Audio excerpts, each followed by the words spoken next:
Om Swastiastu. Wassalamualaikum warahmatullahi wabarakatuh. Salam sejahtera bagi kita semua.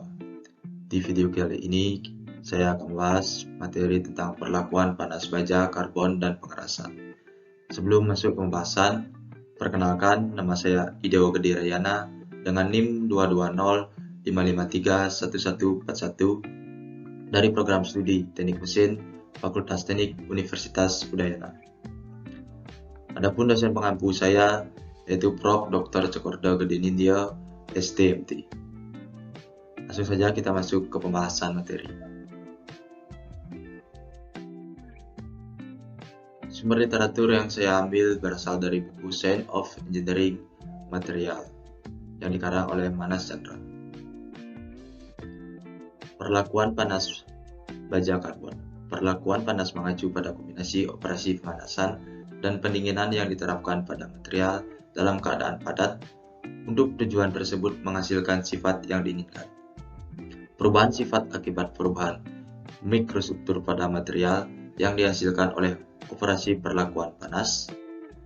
Sifat-sifat paduan besi karbon dapat divariasikan dengan batas lebar dengan cara melakukan panas.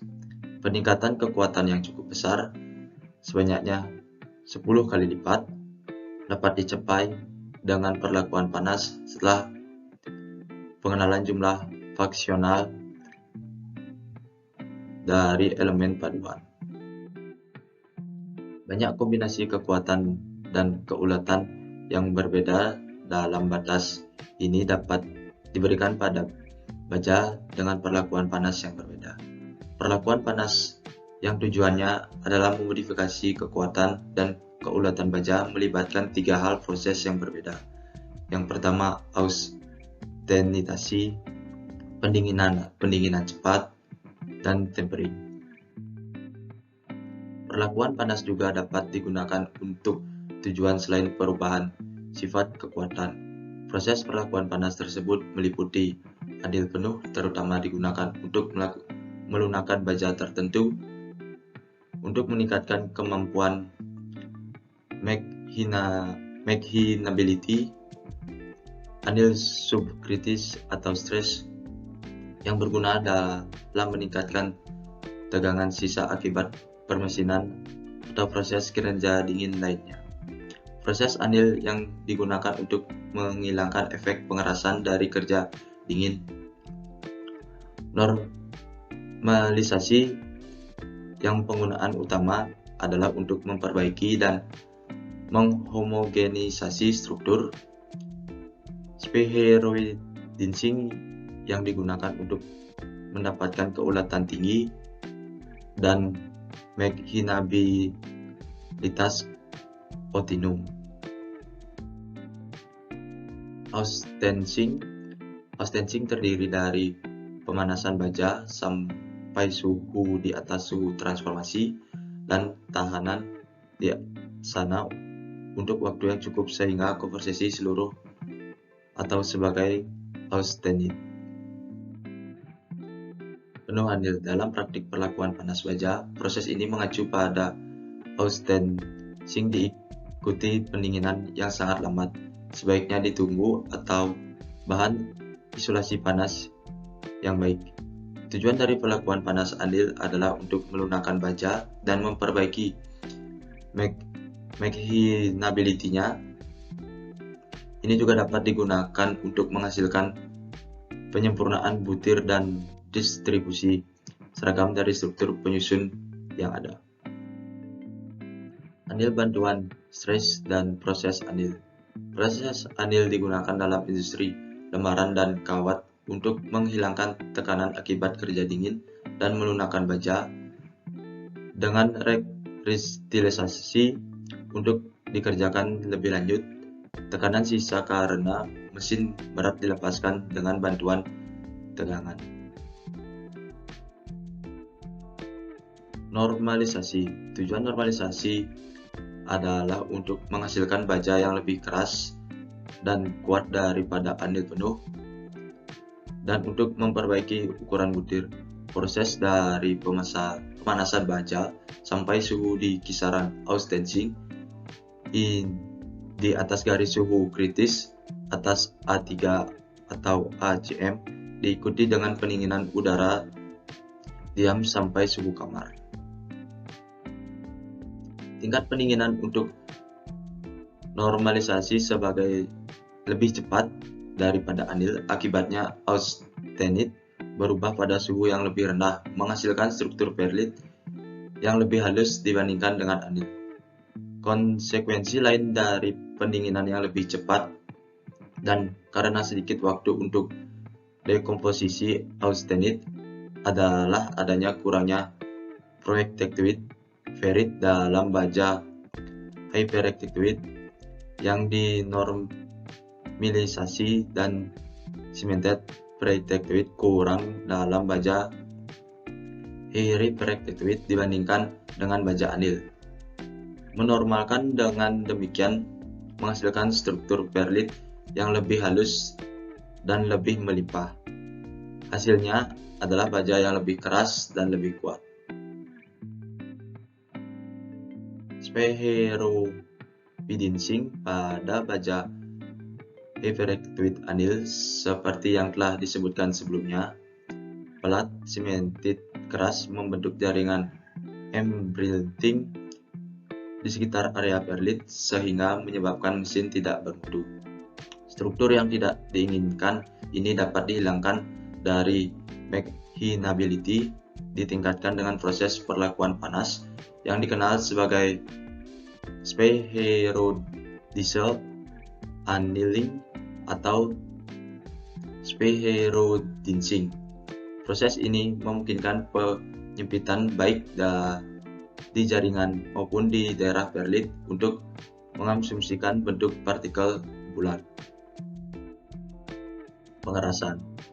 Proses yang biasanya digunakan untuk pengerasan baja adalah austenitic logam dengan memanaskan sampai suhu di atas suhu transformasi dan menahannya untuk waktu yang cukup lama untuk melarutkan karbida austenit dan kemudian mendinginkan baja austenit dengan cepat, biasanya dengan pendinginan dalam air atau minyak, menyebabkan transformasi austenit menjadi martensit.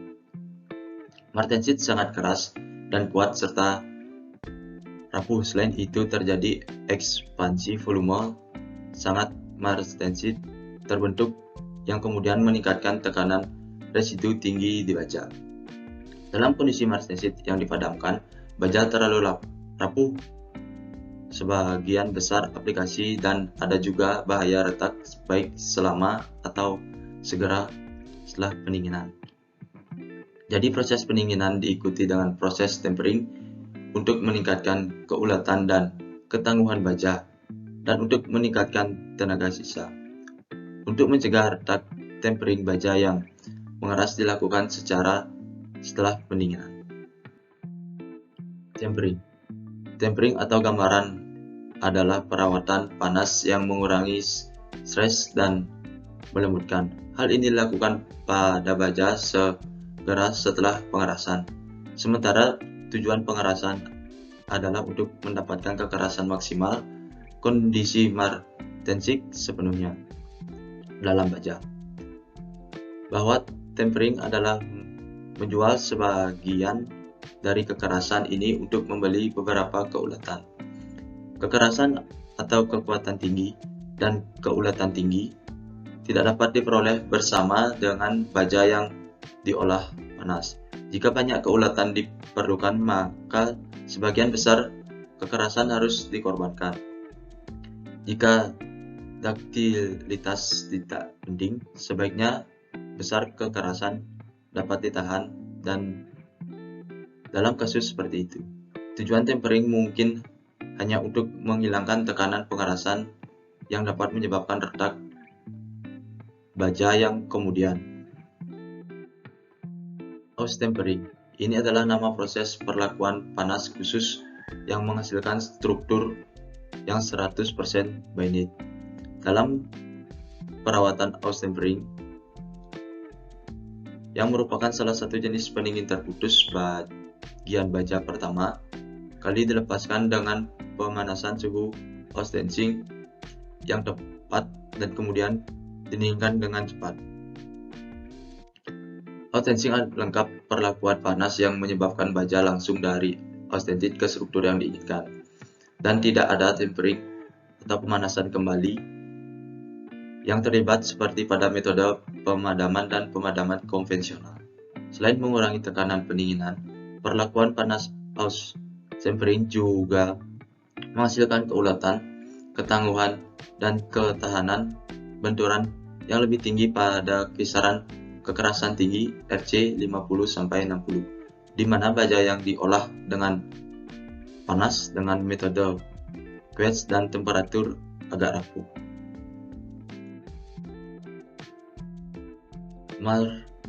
Tempering martensit yang berbebas dari tekanan makro dapat diperoleh bagaimanapun dengan prosedur pendinginan terputus yang disebut tempering. Dalam proses ini, baja setelah pemanasan sampai suhu austenitic yang tepat dipadamkan dengan cepat untuk menghindari hidung kurva C. Dalam bak gram, cairan terdapat di dalam suhu M dan ditahan di saat cukup lama untuk mendapatkan suhu seragam sepanjang potongan, tapi tidak cukup lang untuk membentukkan bak unit.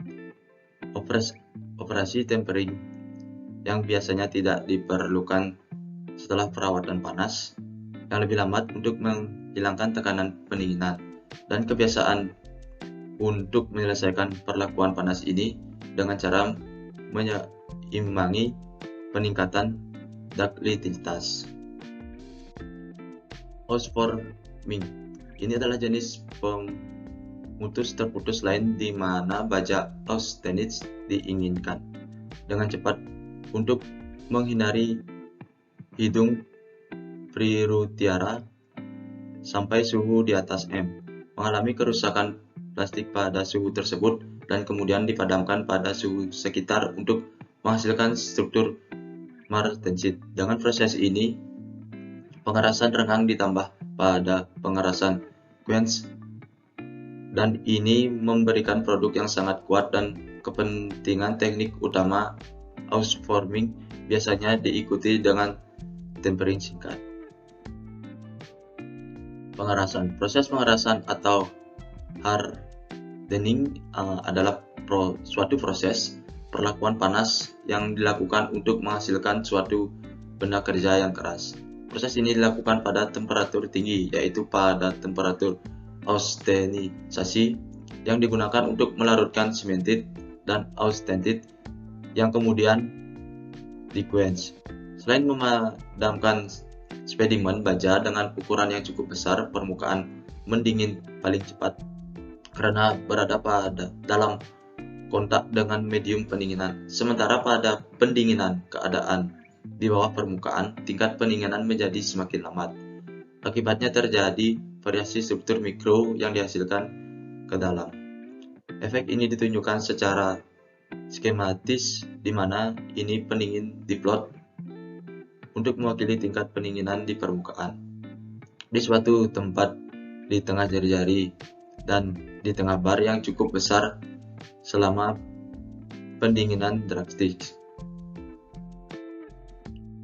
Variasi dalam mikrostruktur dengan jarak yang sepanjang radius THC bar akan diikuti dengan variasi yang sesuai dengan kekerasan logam yang dapat dengan mudah ditunjukkan dengan memotong bar dan membuat uji kekerasan sepanjang diameter pada penapangan melintang. Posisi yang sesuai dengan 50% martensit dan perlit 50% mudah diukur dan dapat digunakan sebagai kriteria untuk mengukur ke dalam kekerasan pada baja dengan memasukkan jenis tertentu. Depth hardness adalah ukuran kekuatan pengerasan baja. Ini adalah fungsi dari jumlah. Secara kualitatif, kekerasan yang lebih tinggi menunjukkan bahwa baja dalam kekerasan sampai ke dalam yang lebih besar dengan memadamkan tertentu. Jika kemampuan pengerasan besar, bar bulat berdiameter relatif besar bisa menjadi sangat martensit martensitik, dan baja kemudian dikatakan mengeras dalam-dalam. Pengujian Gemini. Metode Gemini pada uji Gemini di material dipanaskan dalam tungku sampai suhu transformasi austenit dan terbentuk sedemikian rupa sehingga dipasang pada aparatus Gemini. Kemudian air disemprotkan dari bawah sehingga menyentuh permukaan bawah spesimen. Dengan ini didapatkan kecepatan pendinginan di setiap bagian berbeda-beda. Pada bagian yang terkena air mengalami pendinginan yang cepat dan semakin menurun ke bagian yang tidak terkena air. Dari hasil pengukuran, kita akan mendapatkan nilai kekerasan yang berbeda-beda pada tiap bagian. Kebermaknaan kemampuan kekerasan. Meskipun pengerasan baja meningkat dengan meningkatkan kandungan karbon, ketahanan karbon sederhana dari paduan karbon ringan memang sangat rendah. Namun baja karbon komersial selalu mengandung beberapa kelemahan karena proses pembuatan dan meningkatkan kemampuan pengerasan. Kemampuan pengerasan dikaitkan dengan elemen paduan. Terlalu tinggi pengerasan juga berarti biaya terlalu tinggi. Kekerasan yang tinggi tidak diinginkan pada baja struktural, terutama yang harus dilas. Mengingat hal ini baja struktur untuk pembangunan jembatan, bangunan, dan kapal diharuskan memiliki kemampuan pengerasan yang rendah. Sekian penyampaian dari materi saya. Bila ada salah kata dan salah pengucapan, saya mohon maaf. Di akhir kata saya ucapkan terima kasih. Om Santi Santi Santi Santi Om. Wassalamualaikum warahmatullahi wabarakatuh. Salam sejahtera bagi kita semua.